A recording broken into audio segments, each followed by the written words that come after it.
Welcome to Veteran Resource Podcast, where you will meet nonprofit organizations focused on improving the lives of veterans and their family members. Here is your host, Jeremy Paris. Welcome, everybody, to episode 106 of the Veteran Resource Podcast. I'm your host, Jeremy Paris.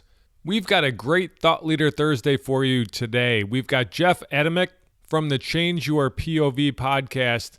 If you are looking for another great veteran-focused podcast, go and check out this one. But, maybe just wait until after you listen to this episode first. Jeff joined the United States Army in 1995 at 17 years old, leaving for basic training the same day he graduated from high school. He was a combat medic in the 82nd Airborne Division before volunteering to go to the Army Rangers, serving as a Ranger medic in the 2nd Ranger Battalion, 75th Ranger Regiment. In 1999, he tried out and was selected from U.S. Army Special Forces selection, and after changing his job to a Special Forces Weapons NCO after the events of 9/11 because it was a shorter course and he wanted to go and fight, he graduated the Special Forces Qualification Course and was awarded his Green Beret. He went on to be awarded the Silver Star for the Battle of Debeka Pass in 2003, and after 6 total combat tours to Iraq and Afghanistan, has also been awarded 3 Bronze Stars, Army Commendation Medal with V device for Valor, and a Purple Heart that he got in 2009 when he was wounded in combat and sustained major back injuries and a traumatic brain injury. He never fully recovered and began to show signs of PTSD that contributed to his medical retirement in 2013 after 18 years active duty as a Sergeant First Class. He has been credited as a contributing author in the book Heroes Among Us by Chuck Larson and is mentioned in the books War Stories of Green Berets, Roughneck 91, and Masters of Chaos. He worked for the DoD as a defense contractor and for the Department of Homeland Security. He currently works at Cisco Systems as an IT professional holding Network Plus and Security Plus certifications. Jeff does veterans outreach as a guest host and chief contributor to ChangeYourPOV.com and podcast, also motivational, leadership, and team building classes and seminars. Jeff lives in North Carolina with his wife of over 20 years and their 2 children. Like I said, this is going to be a great episode. You're going to enjoy it. So let's jump right into it.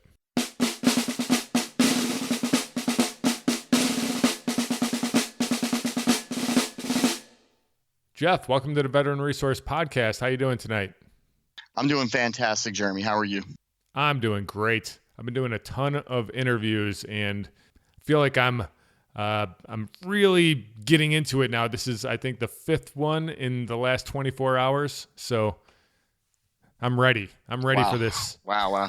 You're on quite a long range movement right there with interviews, huh? Absolutely. Yeah, I try to do a lot of batching so that I'm not doing podcast interviews like every single day of the month. I get a bunch of them done and then move on. Right. You don't ever seem to have a problem with doing so many in a short period of time that you start forgetting who you're talking to? Because I think that might be my problem. That would be my problem in that instance. Yeah, I take copious notes.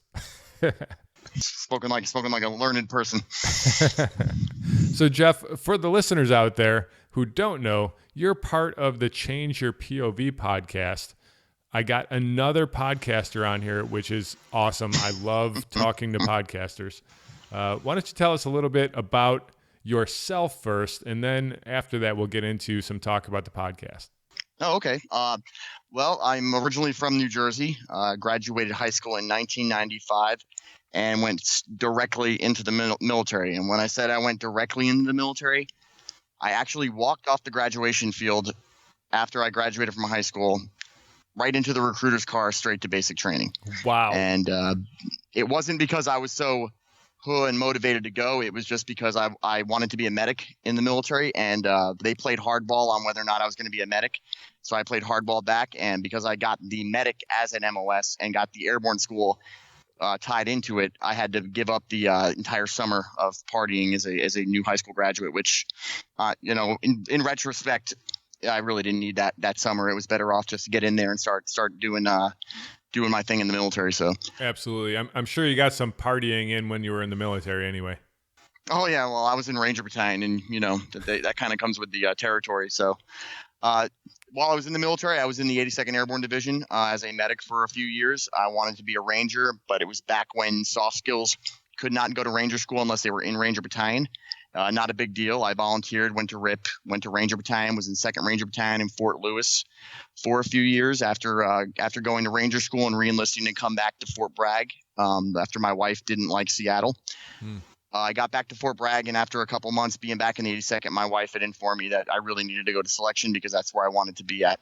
And joining the military, I grew up much like probably you did and everyone else did, watching Rambo and all those movies with Arnold Schwarzenegger in it in the 80s. And I wanted to be a Green Beret and a special operations guy so bad. But the image that they put out of what a Special Forces Green Beret was back then was not who Jeff Adamec was. I was a 170-pound skinny kid from New Jersey who went to a performing arts high school. So there was nothing about me that was special operations. So I always had this sense of doubt, and I wasn't as confident in my ability. Going to airborne school right out was something for me that was well beyond my comfort zone at the time. And then it transferred into me having the confidence to go to Ranger Battalion, which transferred into me having the confidence to go to selection. And slowly I began to learn as time went on that there's nothing that I couldn't do as long as I really wanted to do it and was willing to put the effort forth to see it through and not quit. And that was the greatest thing that I ever learned from the military, was that if you really, really want something and you're willing to put the effort and the time in, and you're not going to quit on yourself or on your mission, there's nothing you can't do, no matter who you are. And that may sound a little enlightened and new worldish, that anybody could be anything. I'm a realist. I can't be a bird. I can't fly. I know that. But what I can do is the things that are within my wheelhouse, the things that I have, the opportunities that are out there for me to grasp hold and take on. The only thing that stops me from being able to accomplish those things is me. And that was the greatest thing I ever learned from the military. And so as time went on, I just was able to do all these different things that I never was able to do as a person who was coming out of New Jersey in high school, or even if I had went to any other unit in the military where I was staying within my comfort zone. I don't know if I ever would have learned the lessons that I was given from every hard task that was given to me in the military. Just made me learn that the next hard task was within my reach to do. And so what was your job when you went Special Forces? Well, I was going to be a medic because I was a medic in the 82nd and Ranger Battalion. As it happens, the medic course, for those who know, the Special Forces has 4 different MOSs: engineer, communications, weapons, and medic.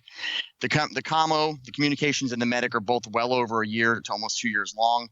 The engineer and the weapons is about a year long, just short of a year long each. 9/11 happened while I was at phase 2, which is the small unit tactics phase, which is right before you get into your MOS phase of training. So I didn't see 9/11 happen on TV. They let us all. I actually heard it on a SINGARS radio that we had hacked into CBS through the SINGARS. A lot of the guys, old school guys, know how you could pick up NBC and CBS. I haven't heard SINGARS in years. Yeah, it goes to show you how old I am. So we were able to pick up CBS and NBC, and we had heard the entire event happen via radio. And they let us do it out there because, of the impact of the situation. So when we got back to Fort Bragg, I had known, and I had guys right and left around me who were quitting to go back to their old units, and I came from Ranger Battalion 82nd. Those units were, infantry combat units. I knew that they were going. We all knew. I'm sure you remember. Everyone knew. There was not maybe we're going to go to war. This was it. It was really going to happen. Yeah. So we had a lot of guys quitting, and I didn't want to quit because I just don't have quit in me. But I also didn't want to do 2 years of medic school to go. So I had walked up to one of the instructors and said, Sergeant, can I change my MOS over to Bravo? And he looks me in the face and he goes, nobody does that. Nobody asks to go stop being a medic to go be a weapons guy. Normally you either are chosen to be a weapons guy because you're infantry, or you asked right up front, or you get there because you failed the medic or the commo course. And I said, well, I'm not going to quit, but I sure as heck can fail real easy. I'm like, if you send me to the medic course, I'll just fail the first 2 tests. And he looks at my EFMB on my chest and, knows that I'm a medic. And he goes, how are you going to sell that? I'm like, how are you going to sell that you just didn't let me go do it? He goes, fair enough. He goes, you can go and be in the Bravo course. So nice. I went to the Bravo course, and 8 months later, I was off the 3rd group 6 months earlier than most of the other guys that would have started the medic course with me. Do you regret it, or was that the right choice for you? Regret, I love being a medic. Would I have rather have been a medic my entire career? Sure. Do I regret it? No, because the things that were laid out in front of me, the way my life has gone, it's all because of the decisions I've made, and I try not to regret anything. Do I have second thoughts sometimes, like what would it have been like? Sure, but one thing's for sure, I never would have been there during the invasion of Iraq. I never would have been able to be a part of the Battle of Debeka Pass. I sure as heck would never have gotten a Silver Star like I did. So those kind of things happened because of that decision that I made, and therefore I would never change that decision because it's the path that I took in life, and so far my life has been exactly how I've laid it out to be. I mean, there are struggles, there are things that are hard, and things haven't been easy at times, but I'm a happy person. You know, my life is right where I need it to be at this time. I'm able to take care of my family. I'm able to be proud of the service that I gave, and therefore, I don't try not to hold on to regrets. I don't think they're worth it in the long run to regret anything. There's nothing worse than being truly having regret, because if you truly have regret, there's no way you can go back and change that.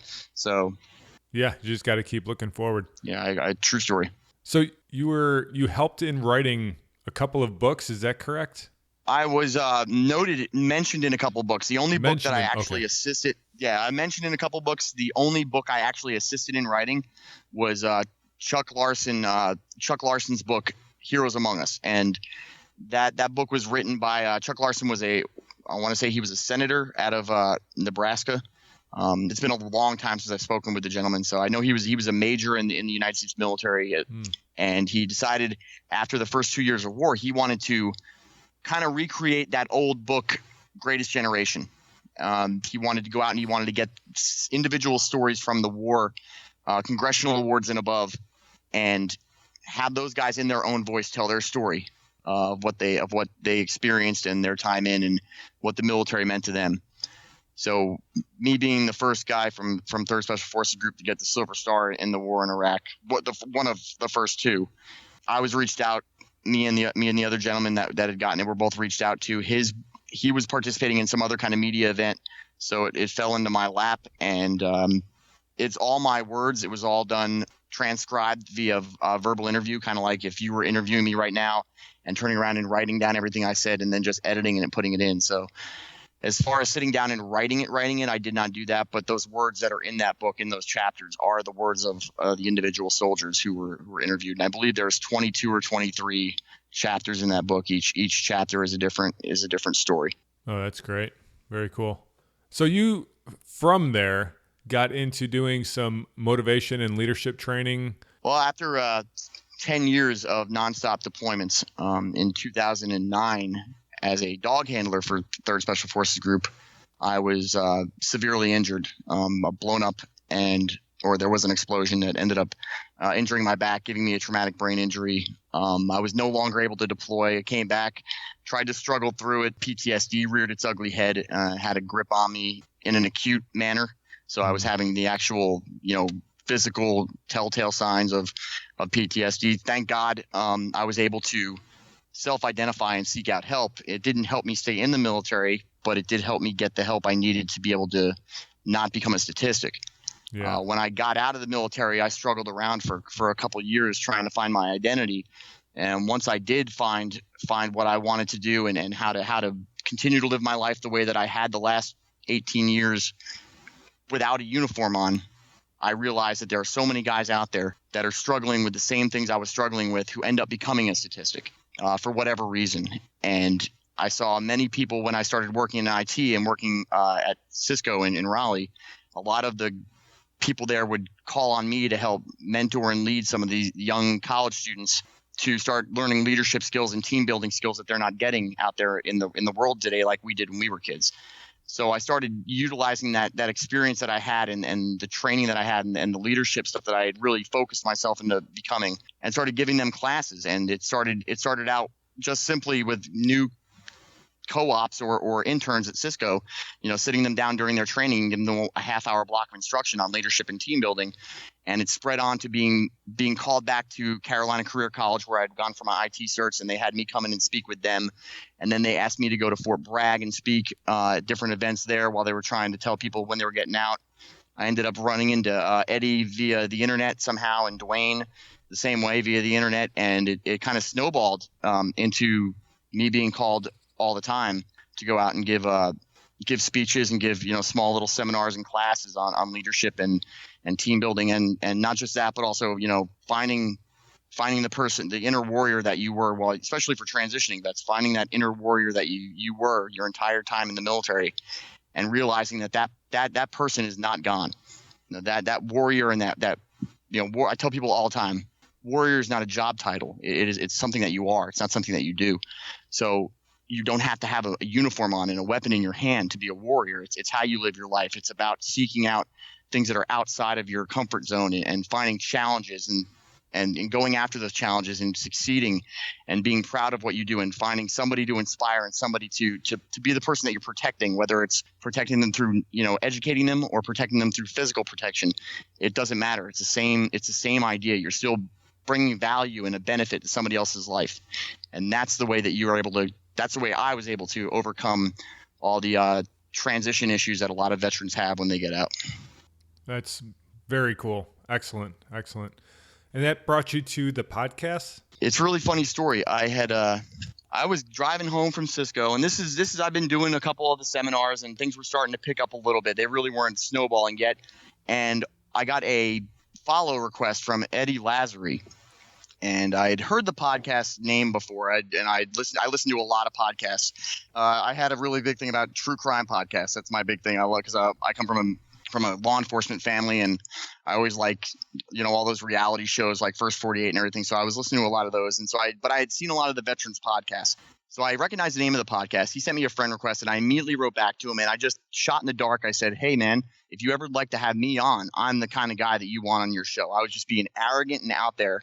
And it just so happened that he was right there and then online on it, and he just responded to me right away. Gave me a phone call the next day while I was at Cisco, talked to me on the phone for like a half hour, and then after the half hour on the phone says, I really love to have you on my show. And I didn't realize at the time that there was a pre-interview that I was doing. I thought I was just talking with a gentleman, just back and forth, just connecting with a veteran. And it turned out that, within a week he had me on. He was helping me, push a promoted event that Cisco was running about helping transitioning veterans. And a really funny thing was I was linked in at the time with Dwayne, who you've had in your show. Him and I had, back and forth had commented on each other's blog posts that we had done on LinkedIn. He was very, very happy that I was one of the few guys who, as a Special Forces guy, was open and very self-deprecating about my PTSD, and I don't carry it as something that I'm ashamed of. I'm carried it around as something that I earned, and something that that I utilize to try to get past the stigma of what PTSD really is. And he really liked that, and so it was just a perfect storm of the right people at the right time, and I attribute all that to the fact that good things come to guys who actually go out there and seek out challenges. And it just so happened that it was the perfect time for the challenge of going out and telling a story that is not very good at sometimes. It doesn't, poorly reflect on me, but a lot of people don't like talking about their lowest points in their life. And for me, if I spend the rest of my life telling my story over and over again, if I spend every last dime I have going out to tell my story and to talk to people, and one veteran gets helped, or one person, and it doesn't even have to be a veteran, if one person takes value from my story and turns their life around or finds some value in their lives, then every single moment from now until the day I die has been worth it, because that's all that really matters. Absolutely. And Change Your POV, that podcast is going through some changes right now, right? Can you talk about those a little bit? Yeah, absolutely. They're expanding their reach. They have had, I guess, the beta testing of their first year is in the end phase, and in the last couple of weeks, they have had both me and Dwayne France on, and within a couple of weeks of them having us on, they've had me back on a few times. They've done like a round robin, just a comedy podcast where we just do the whole old war stories. Nice. I've done the quite like I'm doing with you, where I tell my story and what I'm all about. Dwayne's been on where he talks about his organization in Colorado, and then Bennett and Eddie had contacted me and said, "Would you like to be more a part of as a contributor to the show?" And I said yes. So I started writing blogs for them. I was kind of like the fill-in guest host. I was the David Letterman to the Tonight Show back before Jay Leno got the job. When Bennett couldn't be there, Eddie would have me come on and try to help out with some things. And then one day I was on my way to work and I just called them. I said, hey, I would love to be a correspondent for you guys where I go to events in North Carolina, being that I'm right here where, Lejeune is right here, Fort Bragg is right here. There's a lot of veteran stuff here that they don't get to be at because they're up north. I'm like, I can be a correspondent for you guys. And Bennett turned around to Eddie and said, I got one better. Why don't we just give him his own podcast? So they decided that Wednesdays would be my podcast. And because they're Change Your POV, I decided, because I'm a Special Forces guy and we're all about winning hearts and minds, I decided to name my podcast Changing Hearts and Minds, because that's really what I'm doing is all about, is changing people's perception, not just the perception on PTSD and veterans, but the veterans themselves, their perception on themselves and where their life is going. And then within 24 hours of that, they had contacted Dwayne and wanted to bring him in for the mental health aspects. And if I remember correctly, there was one other person who last night, and I don't remember the gentleman's name right now, but there was another guy who is going to be focusing on the outdoors and the events where, the physical and spiritual events for soldiers. That person will be doing their own podcast. So there'll be a podcast every day of the week from Change Your POV, whether it's Changing Hearts and Minds, which is my show, or Headspace and Timing, which is Dwayne's shows, or the standard Motivational Monday and Attack Friday that Bennett and Eddie both do. That's incredible and super challenging too. Yes. It's I donate probably 90% of my time to participating in, and then when I say 90% of my free time, I live in Fayetteville, North Carolina. I work at Cisco in Raleigh. It's an hour and a half drive to work. So I drive every day to a full-time job. I'm a full-time student, a full-time honor student also, and so I go to school full-time on top of that. Plus, I've got a son who is about to go into college and a daughter who is very active, just as my son was. So I try to balance out my time with my family and my wife and my kids. My events that I do with Change Your POV or with Cisco or with other veterans organizations, the times like now where I'm getting on at night and doing a podcast or an hour or so talking to gentlemen like yourself or other people that are out there doing great things, and then still having time to sleep a couple hours. So. But that's outside my comfort zone, and that's where I strive, and that's where I love to be at. My wife has always told me that when I'm running on just gas fumes like I am most days now is when she sees me at my happiest.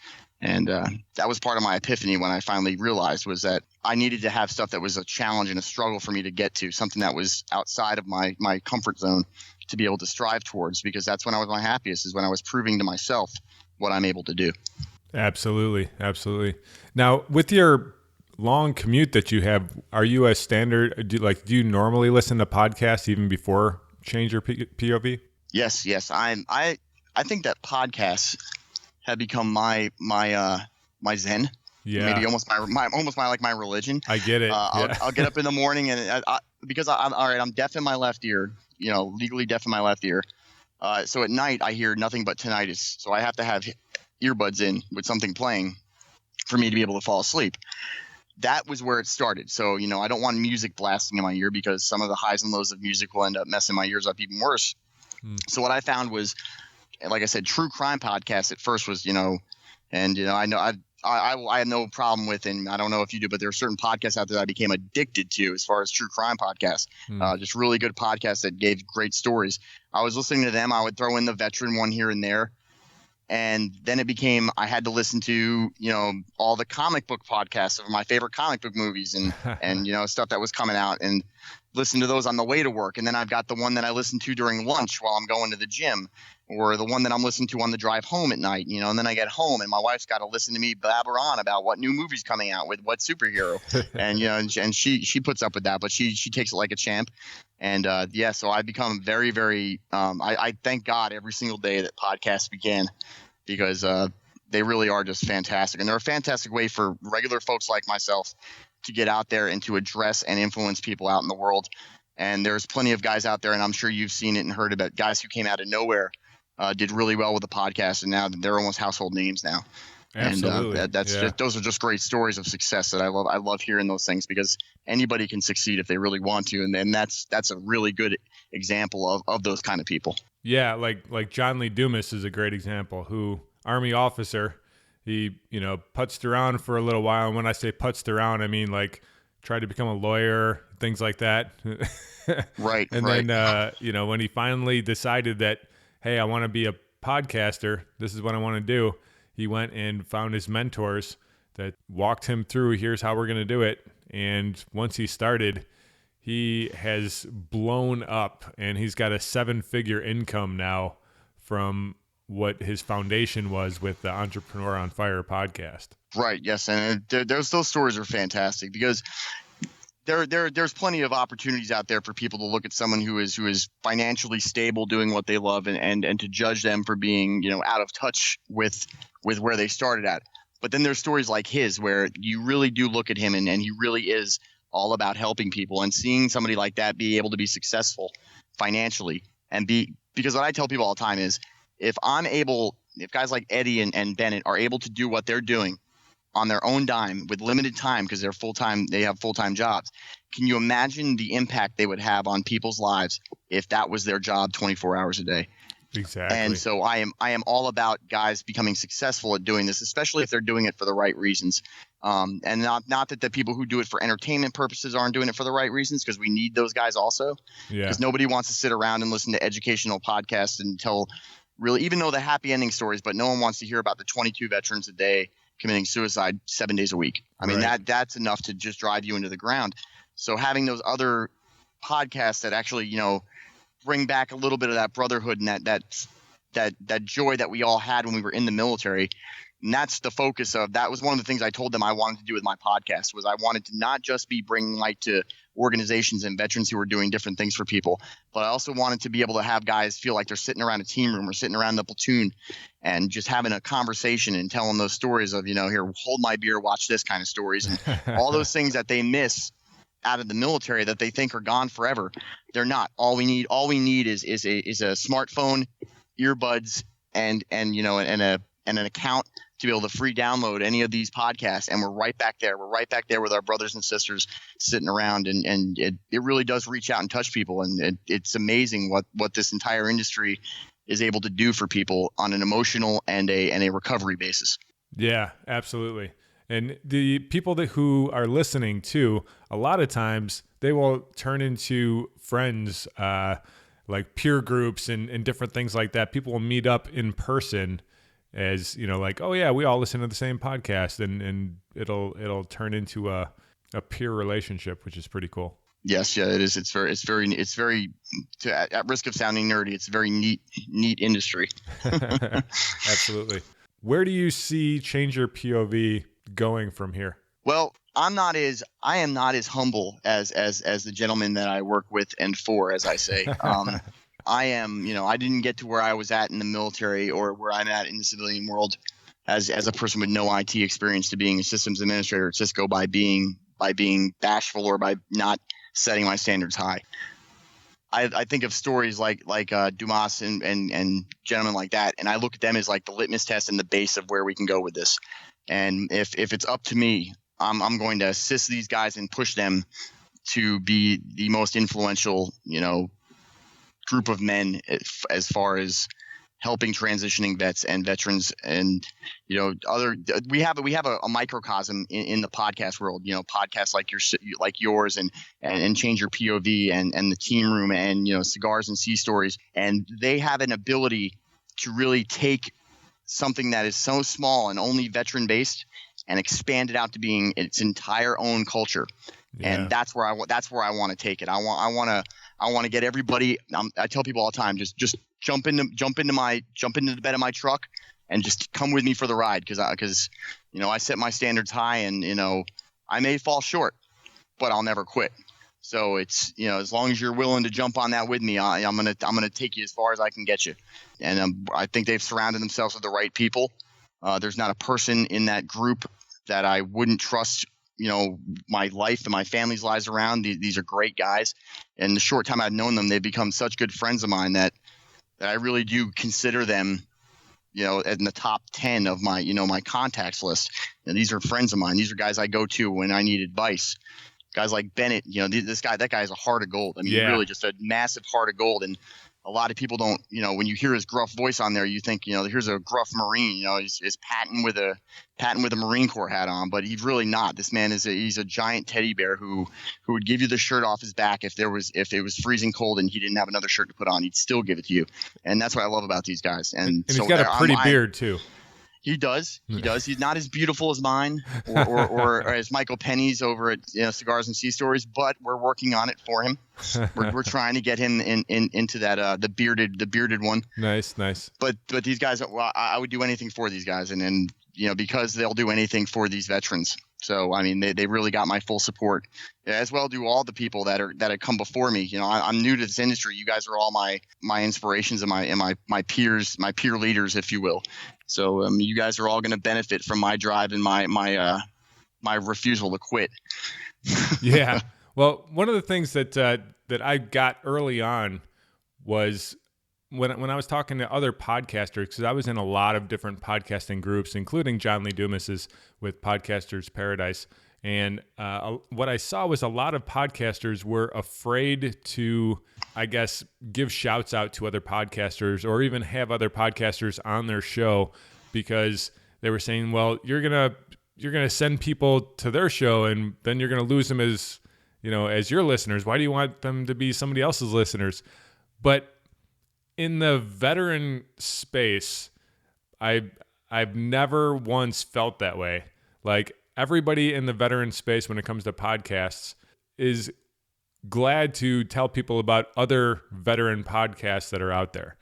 And I never feel like somebody's going to leave mine and go and listen to Change Your POV and never come back to mine. And if they do, then they're still good. They're still covered. They've found a resource, and I was able to, point them in that direction. Yeah, right. And that's the bottom line with what we do is my methods and my message may not be the message you need to hear, but if I can get you in front of the person whose message will reach out to you and will help you, then if I really am serious and I really do care about helping you out, it's my duty to make sure that you get in front of the person that's going to be the best influence and the best help for you to get to where you need to be. And that's the difference, I think, between, yes, it's a business. We live in a business world. And I think that the one thing about veterans that's different from other people is, even though we are business wise, we may be not against each other, but we're adversaries business wise.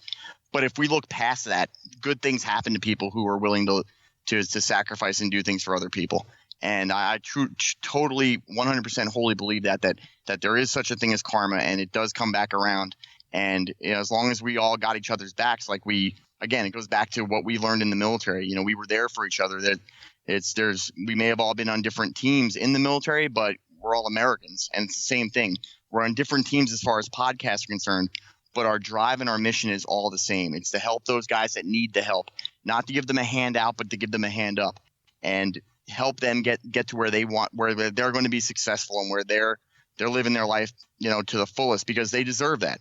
The amount of sacrifices that soldiers give to their country, they deserve to be given every opportunity, and not just given stuff, but given the opportunity to be able to succeed, to be able to be happy, and to be able to function optimally for their family and for the people around them. And that's really what we have to focus on is taking care of them, because they're ultimately going to take care of us again like they did before. Absolutely.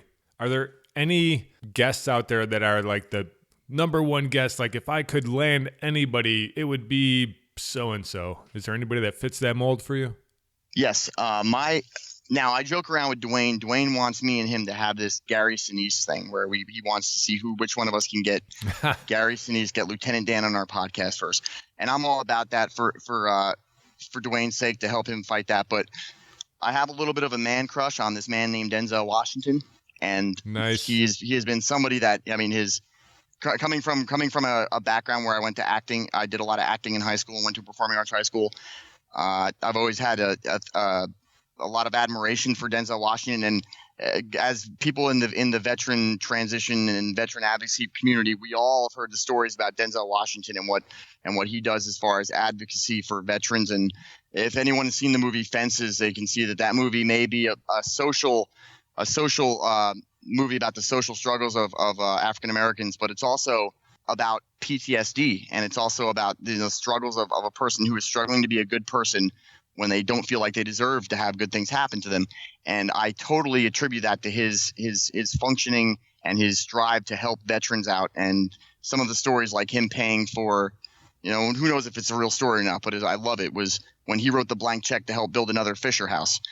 Stories like that really just get to me. And so me personally, if I can get Denzel Washington onto a show, then that's my pinnacle. That's my focus. Now, will it ever happen? I don't know. Maybe I'll get to be in a room with Denzel Washington once, and that'd be good enough for me because of my man crush. But that would be my ultimate person. In the meanwhile, I'll settle for some of the local heroes, guys like Enrique Murillo in Fort Bragg, who goes out and he puts Purple Heart license plate spots up in the name of fallen veterans at local businesses around Fort Bragg. Guys like that are going to be the guys you're going to hear on my show. It's going to help bridge that gap between special operations soldiers and the people in the conventional military units. Very nice. And, I would be happy if Denzel Washington heard about you wanting him on the podcast from my podcast. I mean, that would be good enough for me. God, we all have dreams, right? It's all those little victories. The little victories is all that we have in life. And if he would just tweet out, "Hey, Jeff Adamec, Jeremy Paris, I hear you guys. I can't be on your show because I'm Denzel Washington, but I heard you." I mean, that would be enough for me in the meanwhile to put a smile on my face and make me look like even a bigger hero to my wife and kids because then they love him just as much as I do. Speaking of podcasts, have you caught the Eagle Nation podcast that Team Red, White, and Blue does? I've heard Team Red, White, and Blue and what they've done. I haven't heard their podcast yet, but I'm writing that down. You said it's called Eagle Podcast? Eagle Nation, I think it is. Eagle Nation? Yep. Fantastic. And I think that's along the same lines of what you were talking about earlier, where it just feels like it's a bunch of guys sitting around, shooting the breeze. Right. I kind of get that impression from the Cigars and Sea Stories podcast. I know it's got a focus on the Marines and the Navy, but that podcast I love when I need to unwind and just listen to something that's a little, entertaining and not so serious. That's the podcast I've been going to.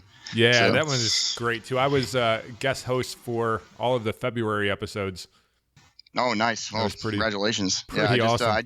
I just got introduced today by Bennett. Just introduced me today to Michael Penny, and one of my episodes that in the future I'm going to have is every other week I'm going to have somebody on that I'm interviewing, and then every other week is going to be some kind of a historical military story.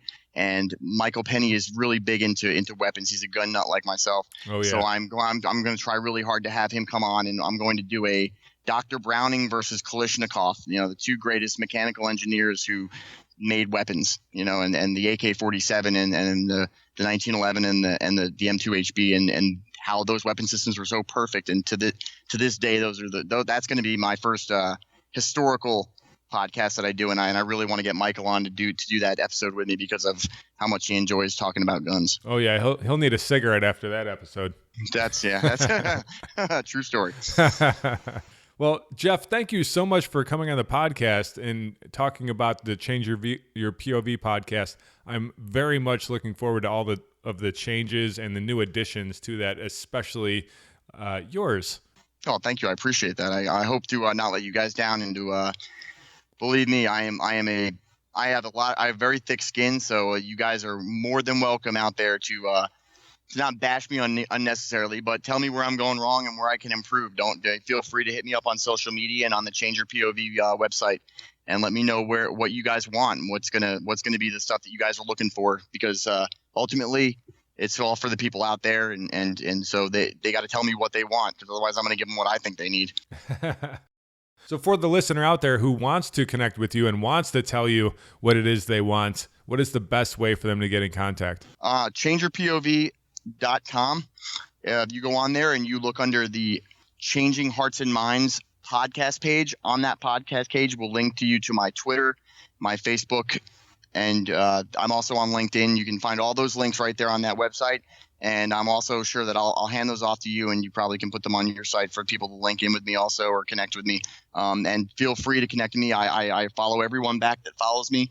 And I send me messages, ask me questions. I am not one of these people that is aloof. I definitely try to engage with every single person that writes me. Awesome. Well, thanks again, Jeff. And I'm looking forward to hearing the podcast and seeing where you are in maybe 6 months from now, a year from now. Might have to have you back on and do a recap. Or I might have to have you on one of my historical shows and have you go back to back with me on talking a little bit about maybe your favorite portion of military history. Absolutely. I'll definitely jump on. Fantastic.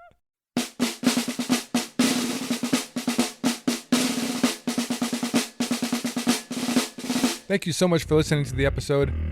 If you didn't catch yesterday's, make sure you go back and check that out. It was really good, and it's one that I would love for you to pass on to everybody that you think might benefit from it. As always, go and check out the show notes. You can find them at veteranresourcepodcast.com/106.